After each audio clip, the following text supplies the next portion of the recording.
¿Qué pensarías si te dijera que uno de los reyes más famosos de Inglaterra comenzó su reinado como un príncipe guapo y atlético y terminó como un tirano paranoico? Esta es la historia de Enrique VIII, un hombre cuya búsqueda de poder, amor y un heredero varón cambió el curso de la historia. Con solo 17 años, Enrique se convirtió en rey de Inglaterra. Imagina a un joven alto, atlético, con cabello rojo y una sonrisa encantadora. Este Enrique era muy diferente del tirano con barba y sobrepeso que solemos ver en los cuadros. Era ambicioso, carismático y con un temperamento que haría que un volcán pareciera tranquilo. Sus acciones transformaron para siempre el panorama religioso y político de Inglaterra. Prepárate para una historia llena de escándalos, decapitaciones y mucho drama. Al final de este video, entenderás el profundo impacto del reinado de Enrique, que afectó no solo a la nobleza, sino a todos en Inglaterra. La historia matrimonial de Enrique VIII es única en los anales de la realeza inglesa. Fue el único rey con 6 esposas, de las cuales sobrevivió a todas menos a una. Comencemos con Catalina de Aragón, la primera esposa de Enrique y una figura clave en el drama que cambiaría a Inglaterra. Cuando Catalina conoció a Enrique, vio a un esposo encantador y devoto, muy diferente del tirano en que se convertiría. Como hija de los monarcas españoles Fernando e Isabel, Catalina estaba acostumbrada a la vida real. Al principio, su matrimonio parecía un cuento de hadas. Enrique era atento, romántico y parecía estar realmente enamorado de su esposa española. Catalina disfrutaba del afecto de su joven y apuesto esposo, pero con el tiempo, Enrique se obsesionó con tener un heredero varón, y la incapacidad de Catalina se convirtió en una fuente creciente de tensión.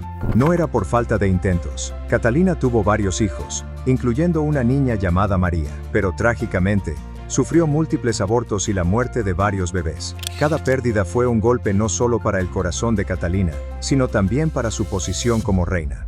Con los años, Enrique se volvió cada vez más frustrado. Su mirada comenzó a desviarse, y tuvo un hijo ilegítimo con su amante, Elizabeth Blount. Esto solo aumentó su obsesión por tener un heredero varón. Entra en escena Ana Bolena, una dama de compañía ingeniosa y ambiciosa que captó la atención del rey. A diferencia de sus conquistas anteriores, Ana se negó a ser solo otra amante. Ella quería la corona, y Enrique estaba dispuesto a hacer lo imposible para dársela. El ascenso de Ana Bolena fue una pesadilla para Catalina. Imagina ver a tu esposo cortejando abiertamente a otra mujer. Catalina se vio marginada y amenazada por la obsesión de Enrique con su dama de compañía. Esto tendría consecuencias inimaginables. Pero Catalina no estaba dispuesta a rendirse sin luchar. Cuando Enrique intentó anular su matrimonio, Catalina se mantuvo firme. Creía que Dios había bendecido su unión y se negó a ceder ante la voluntad de Enrique. El sobrino de Catalina era Carlos V, emperador del Sacro Imperio Romano, y ella le pidió que interviniera con el Papa para evitar la anulación. El Papa no quería enfurecer a Carlos. Entonces, ¿qué hace un rey cuando quiere una anulación, pero el Papa no coopera? Pues, establece su propia iglesia, por supuesto. En 1534, Enrique creó la Iglesia de Inglaterra, encabezada por él mismo como líder supremo. Un movimiento de poder impresionante, pero no se trataba solo de él. Esto marcó el inicio de la Reforma inglesa, que trajo cambios significativos en el panorama religioso y político. No se detuvo ahí. Con la ayuda de su mano derecha, Thomas Cromwell eliminó el poder de la Iglesia Católica en Inglaterra, disolviendo monasterios y confiscando sus riquezas y tierras para la corona. Para Enrique, esto fue un golpe de suerte, pero también destruyó siglos de tradición religiosa y servicios sociales que los monasterios brindaban. Pero no todos estaban contentos con el ascenso de Ana. Entra en escena Elizabeth Barton, la llamada monja de Kent. Barton afirmaba tener visiones proféticas y no tenía reparos en compartirlas. Advirtió que si Enrique se casaba con Ana Bolena, moriría en pocos meses y se iría al infierno. Al principio, las profecías de Barton eran populares. Incluso contaba con el apoyo de la Iglesia Católica. Pero a medida que sus predicciones se volvieron cada vez más críticas con las acciones de Enrique, se encontró en terreno peligroso. Enrique, que no soportaba las críticas, mandó arrestar y torturar a Barton hasta que confesó que todo era mentira, y luego la ejecutó por traición. Fue un mensaje claro: oponerse al rey tenía un alto precio. A pesar de la oposición, Enrique y Ana finalmente se casaron en 1533, pero el triunfo de Ana fue breve. Después de dar a luz a una hija, la futura reina Isabel I, y sufrir varios abortos, tampoco logró darle a Enrique un heredero varón. El afecto de Enrique se transformó rápidamente en odio. En un giro cruel, Enrique anuló su matrimonio 2 días antes de arrestar a Ana por cargos inventados de adulterio, incesto y traición. Fue decapitada en 1536, marcando un oscuro punto en el reinado de Enrique. Ahora, hablemos un momento de las actividades extracurriculares de Enrique. El rey tenía un ojo inquieto, y sus amantes eran numerosas. Elizabeth Blount, conocida como Bessie, fue una de las amantes reconocidas de Enrique. Incluso le dio un hijo, Henry Fitzroy. Este niño era prueba viviente de que Enrique podía engendrar un hijo sano, lo que solo aumentó su frustración con las fallas de sus esposas.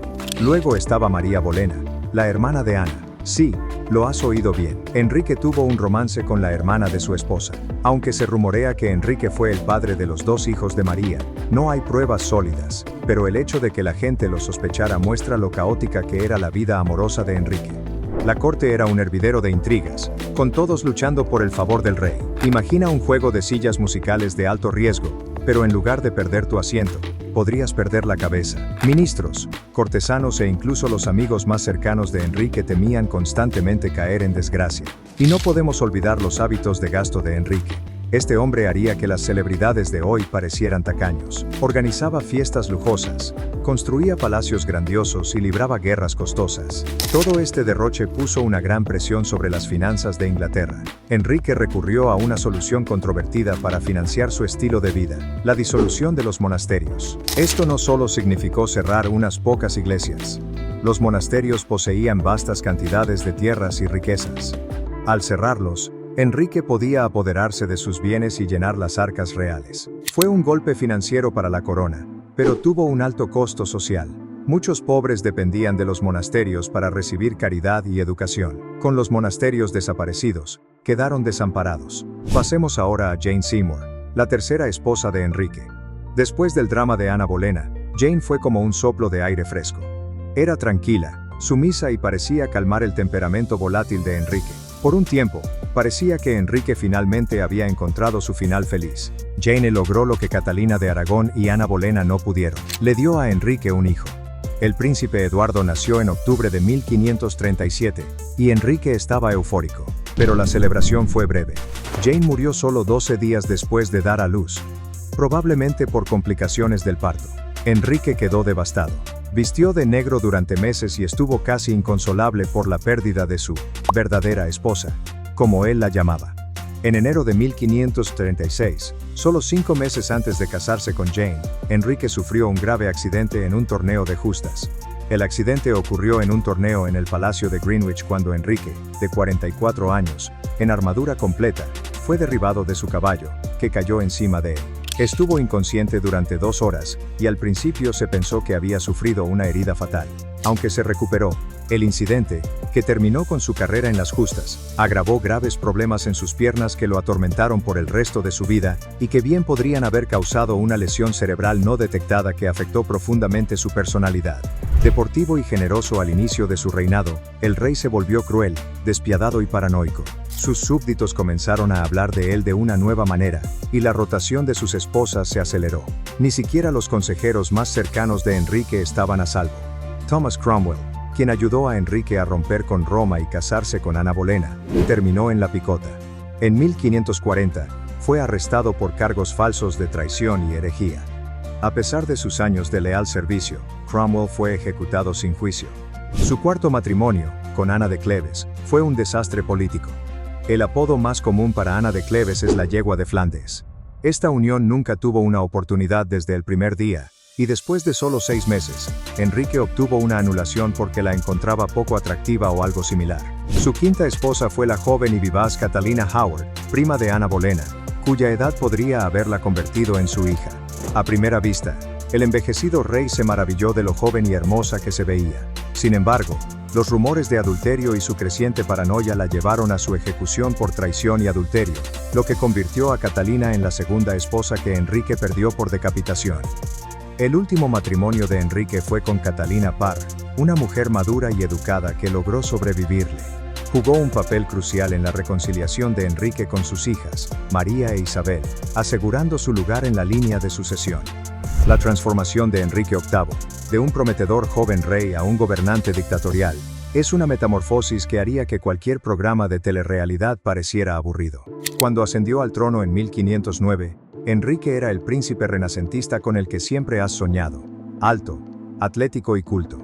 Avancemos algunos años, y tendremos a un hombre completamente diferente. Para la década de 1540, Enrique se había convertido en sinónimo de el poder absoluto corrompe absolutamente. Estaba obeso, plagado de problemas de salud y más paranoico que cualquier teórico de la conspiración en una convención gubernamental.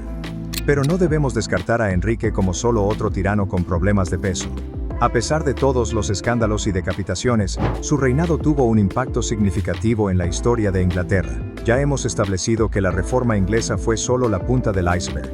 Además, Enrique también sentó las bases para que Inglaterra se convirtiera en una futura superpotencia naval. Su expansión de la Marina Real le valió el apodo de padre de la Marina inglesa. Esto no se trataba solo de tener los juguetes más grandes en alta mar, sino de un paso estratégico que determinaría la influencia global de Inglaterra durante siglos. La cultura tampoco se quedó atrás. La corte de Enrique vibraba con el pensamiento renacentista y la creatividad artística.